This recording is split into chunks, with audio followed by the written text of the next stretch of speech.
Spesial hari ini Kirana kedatangan tamu jauh apa deket nih ya dia kalau dari Kediri ya. Dari teman-teman kantor cabang Taspen Kediri. Leres nggih? Betul. Oke, sudah hadir di studio Mahardika FM, Sobat Mahardika.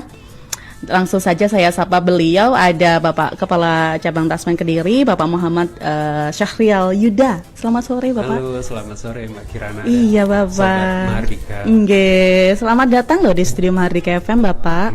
Ini yang pertama kan ya? Ini yang pertama. Iya. Dan mudah-mudahan tidak yang untuk Iya, jangan ya. Mudah-mudahan masih ada episode berikutnya. Pak Kepala Cabang ini akrabnya dipanggil? Ini kan ada Pak Muhammad, Pak Syahrial, Pak Yuda. Ini biasanya dipanggil? Saya biasanya dipanggil Pak Yuda. Pak Yuda aja. Oke, Pak Yuda hari ini nggak sendirian ya? Iya. Ditemani juga dengan Mas Sandi Pramudita. Ya, Ini kalau saya panggil Pak Kepalanya Pak, Mas Sandinya Mas, nah itu Pak Kepala protes ya. Diseragamkan aja. Boleh. Pak Sandi. Iya, siap. Atau diseragamkan Mas saja. Oke, Pak Sandi ini sebagai Service and Member Section Head ya. Kabar baik Bapak-bapak? Kabar baik ya? Baik. Saya dengar hari ini full kegiatan dari pagi loh. Iya. Di Blitar. Kalau Kediri itu sewilayah lingkungan plat AG lah lebih mudahnya ya. Jadi ada kota Kabupaten Kediri, kemudian ada kota Kabupaten Blitar, ada Kabupaten Trenggalek, Ya. kemudian Tulung Agung, dan terakhir itu kami wilayahnya di Nganjuk, Kabupaten Nganjuk. Cukup luas ya. Dan Seperti itu, ya. hari ini memang lagi mantau wilayah di Blitar, begitu Betul. kah Pak Kepala atau gimana? Karena kami kebetulan ingin meluruskan ada berita-berita gitu ya, ada berita-berita yang kurang tepat, kurang benar, dan kebetulan Yeah. titik pemberitaan itu salah satu terbanyaknya itu adalah di kota dan Kabupaten Blitar. Di Blitar ya. Seperti itu, makanya kami menyempatkan datang ke sini. Alhamdulillah disambut dengan radio Mahardika Iya. juga untuk bisa meluruskan gitu ya, Iya, meluruskan pemberitaan-pemberitaan yang kurang tepat seperti ini. Gitu. Terima kasih sekali kemudian dipercayakan untuk di Mahardika ya menyampaikan informasi baik ini. Iya, alhamdulillah. Banyak kok Pak pendengar kita yang pensiunan juga, dan insya Allah mudah-mudahan informasi yang kita sampaikan sore hari ini bermanfaat ya. Tapi sebelum kita ngobrol jauh nih Pak, barangkali juga masih ada masyarakat yang masih awam ya. Sering sih dengar Taspen gitu kan, tapi masih kurang familiar dengan pelayanan-pelayanan yang ada di dalamnya. Iya. Mungkin Pak Yuda boleh dijelaskan sedikit apa saja sebenarnya layanan utama yang diberikan oleh Taspen. Baik. Oke, terima kasih. Mungkin sekali lagi ya, selamat sore untuk Sobat Mahardika ya. Jadi singkatnya atau mudahnya ya, jadi PT Taspen Persero itu adalah sahabat bagi para aparatur sipil negara atau ASN ya, di mana di dalamnya itu ada PNS dan P3K dan pejabat negara. Oke. Jadi di sini kami mengelola 4 program utama untuk menjamin kesejahteraan para peserta kami. Ya. Ada tabungan hari tua, Ya. ada pensiun, kemudian jaminan kecelakaan kerja, dan jaminan kematian. Jadi tugas kami di sini adalah untuk mengelola dana-dana tersebut dengan amanah dan memastikan pelayanan terbaik pada peserta-peserta kami ini sampai dengan memasuki masa purna tugas agar mereka tetap sejahtera Ya, ya. sampai hari tua. Seperti itu. Oke, sahabat para teman-teman abdi negara nih ya. Betul. ASN dan juga P3K. Menarik sekali ini. Dan seperti yang sudah disepil oleh Pak Yuda tadi di awal, belakangan kan isu yang menyeret nama Taspen ini banyak ya Pak ya. Ada beberapa isu yang kemudian melibatkan nama dari Taspen, salah satunya kalau tidak salah Kirana kemarin baca-baca ini soal pencairan rapel gaji pensiunan bulan November. Yang ini kayaknya banyak dinanti dan banyak yang menanyakan kebenarannya. Sebenarnya ini gimana sih Pak? Sudah memang benar-benar berlaku gitu ataukah memang masih sebatas wacana? Nggih.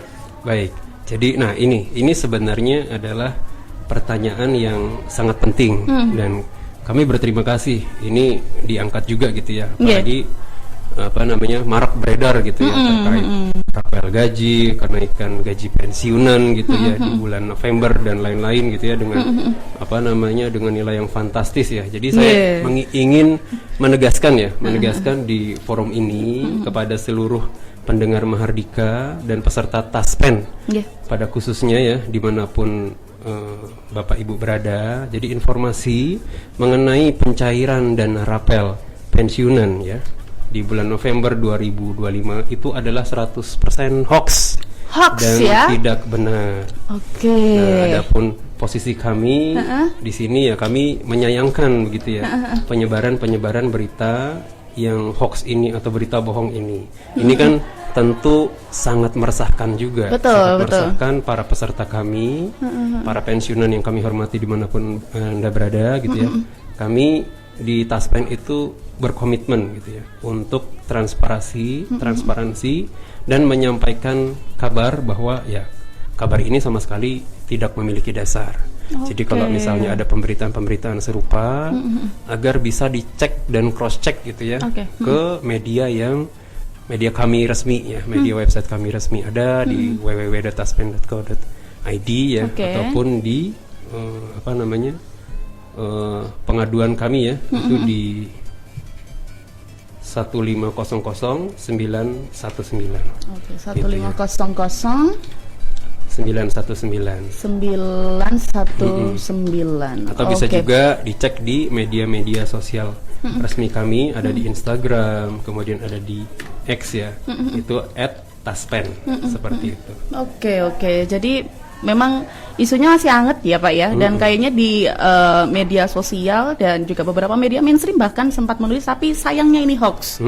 Dan apakah di wilayah kerja Taspen Kediri ini Pak kemudian banyak peserta atau penerima manfaat yang kemudian menanyakan kebenarannya ke Mas Sandi, ke Pak Sandi kira-kira?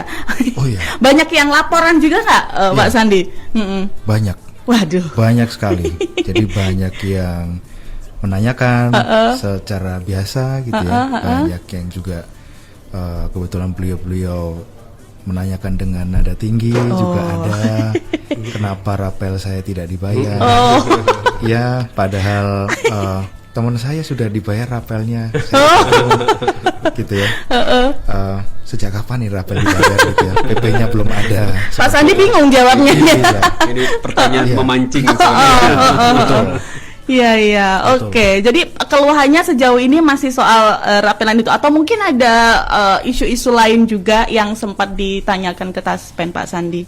Oh iya, jadi akhir-akhir ini juga banyak isu-isu yang terkait permintaan data pribadi. Oh, ya, itu saya tegaskan di sini itu sangat tidak benar bahwa Taspen meminta data pribadi lewat WhatsApp seperti itu, gitu ya, secara langsung kepada penerima pensiun, gitu ya. Nantinya ujung-ujungnya akan diberikan link khusus, gitu ya, untuk seakan-akan itu update data, tapi link tadi itu digunakan untuk phishing HP dari peserta pensiun itu sendiri. Dan akhirnya ujung-ujungnya kalau yang bersangkutan nantinya melakukan aktivitas pembukaan rekening mobile bankingnya gitu ya, ada password di situ, ada username di situ, itu akan tertracking, ya, dan akhirnya uangnya akan diambil secara diam-diam lah ya oleh apa itu istilahnya hacker ya, mungkin ya seperti itu. Jadi permintaan data diri yang disampaikan melalui WhatsApp dan ini dipastikan nggak benar ya Pak Sandi ya. Memang modusnya itu kan banyak gitu. Macam-macam sekarang ya Pak ya. Dan semuanya itu mengatasnamakan petugas Taspen gitu ya untuk meminta tadi ya, satu meminta data meminta data pribadi ya dengan alasan untuk pembaruan data ataupun pembayaran rapel seperti itu ya, sehingga disampaikan juga nanti di dalam pesan-pesan itu. Jadi pesan-pesan itu mungkin saya jelaskan juga di sini di Sobat Mahardika, itu bisa melalui telepon langsung, bisa melalui pesan WhatsApp gitu ya, dengan melampirkan dokumen palsu gitu ya, dengan stempel Taspen, apalagi sekarang kan gampang gitu dimanipulasi gitu ya, apalagi sekarang udah ada AI dan segala macamnya. Nah kemudian yang terakhir itu tadi melalui aplikasi atau APK yang disampaikan melalui pesan tersebut. Jadi tidak melalui kanal resmi gitu ya. Kalau kanal resmi untuk download APK kan, setahu saya kalau di Android itu ada Play Store, nah ini ada App Store gitu kan, atau di iPhone seperti itu kan. Nah kalau ini dia melalui WA. Adapun tadi Taspen, kami menyampaikan bahwa sekali lagi Taspen tidak pernah meminta data pribadi, baik melalui telepon langsung maupun WhatsApp gitu ya, dengan alasan-alasan yang seperti tadi kami jelaskan. Karena apa? Karena nanti kalau misalnya itu link yang dilampirkan dalam pesan tersebut itu diklik, atau aplikasi itu diinstal gitu ya, aplikasi yang tidak resmi itu diinstal, maka akan terjadi apa? Bisa tadi disampaikan handphonenya dihack gitu ya, atau di phishing. Ketika handphone itu dihack atau dilakukan phishing gitu ya, artinya handphone itu di luar kendali kita. Apalagi tadi sampai diminta data-data pribadi, yang artinya mobile banking yang ada di dalam handphone atau di dalam smartphone Bapak Ibu sekalian itu bisa disalahpergunakan, dikuras itu uangnya di dalam mobile banking Bapak Ibu sekalian, sehingga apa? Yaitu sehingga terjadi kerugian. Itu ada ada banyak ya kejadian seperti ini. Di tempat kan kita sempat ada ya menjadi korban? Ada juga gitu kan. Bahkan sampai ratusan juta seperti itu ya. Walaupun sebenarnya yang dikuras itu bukan dari bank penerima pensiunnya gitu. Jadi dia di aplikasi handphonenya itu ada beberapa mobile banking seperti itu ya. Yang dikuras itu justru dari bank yang lain yang dia punya. Jadi bukan dari bank mitranya, mitra dari kami. Karena di handphonenya itu ada beberapa aplikasi mobile banking, akhirnya dikuras melalui aplikasi itu. Kita sempat bantu tracking juga, tapi ternyata dia polanya itu setelah dikuras itu akan dilempar lagi ke rekening A, B, C, D gitu. Sehingga apalagi sampai ke rekening dari bank asing kan.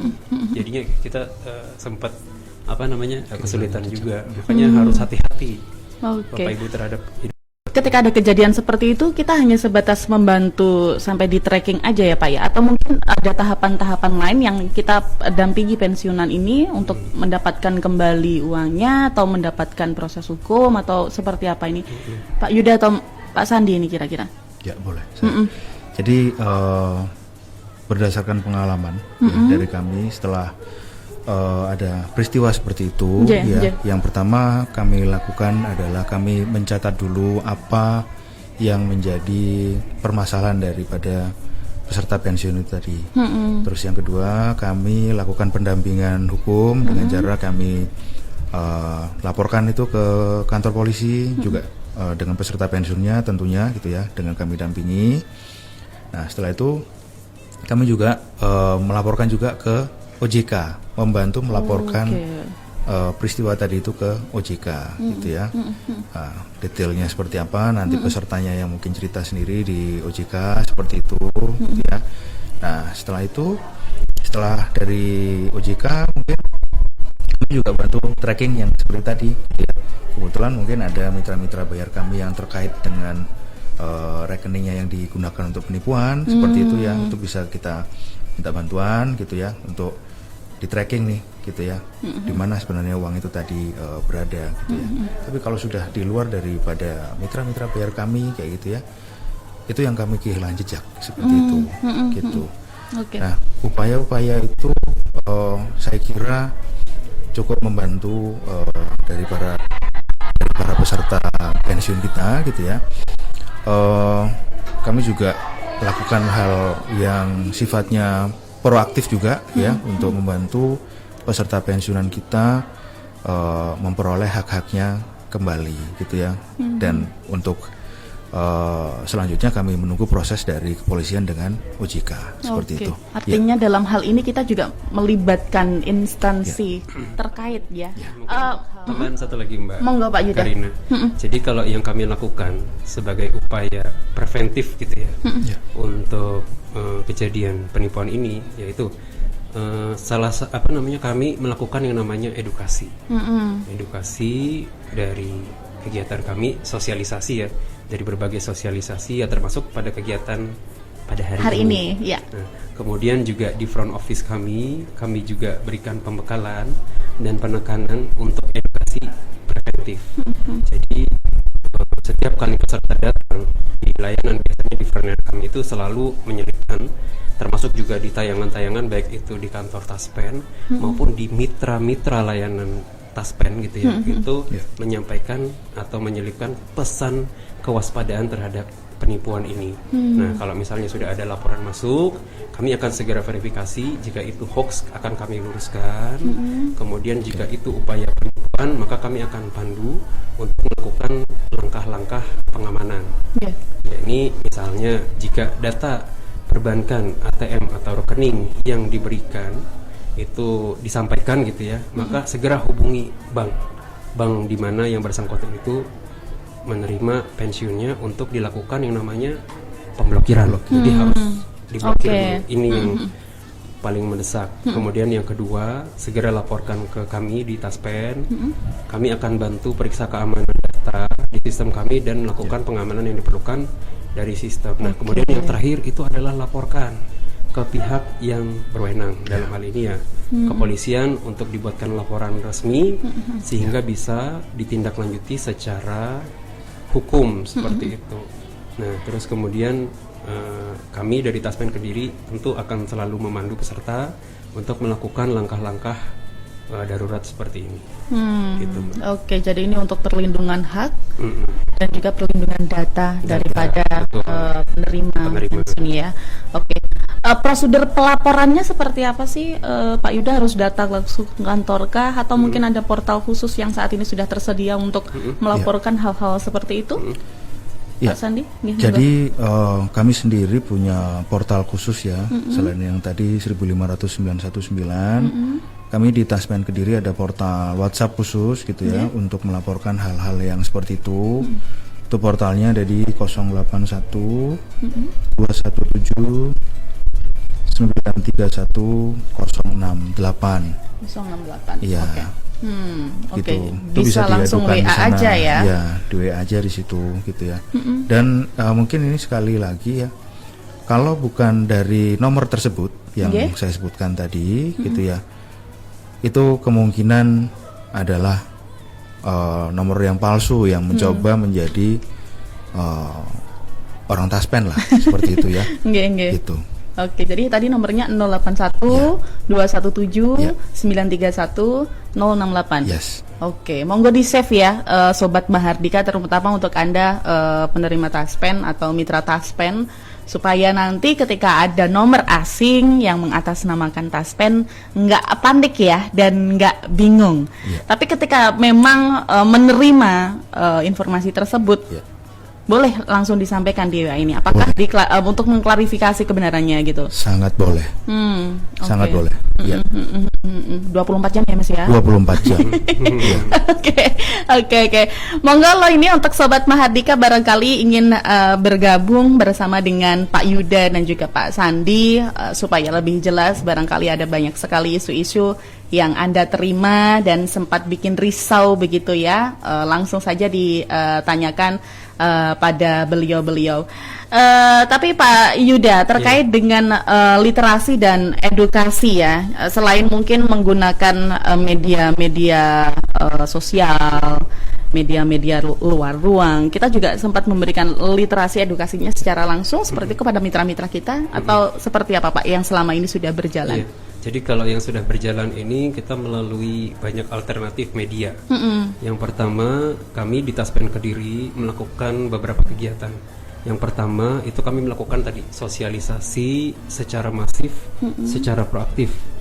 Jadi kami melakukan sosialisasi ke instansi-instansi, ke pemerintah daerah, atau pada saat pertemuan dengan BKPSDM, atau pada saat para peserta kami ini akan memasuki masa purna bakti. Terus kemudian juga kami selalu menyisipkan materi waspada terhadap penipuan mengatasnamakan Taspen. Kemudian yang berikutnya kami juga edukasi di kantor layanan kami. Ya, jadi di mitra-mitra kami, di frontliner kami, ini semuanya adalah agent dari Taspen, bahwa mereka itu wajib mengingatkan kepada setiap peserta yang datang terkait modus penipuan ini.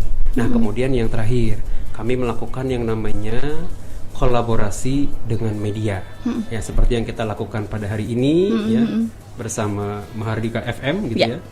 kami menggunakan media untuk menjangkau audiens supaya bisa lebih luas. Kemudian juga media sosial kami seperti itu. Seperti itu. Oke. Pak, ini ada yang nitip pertanyaan.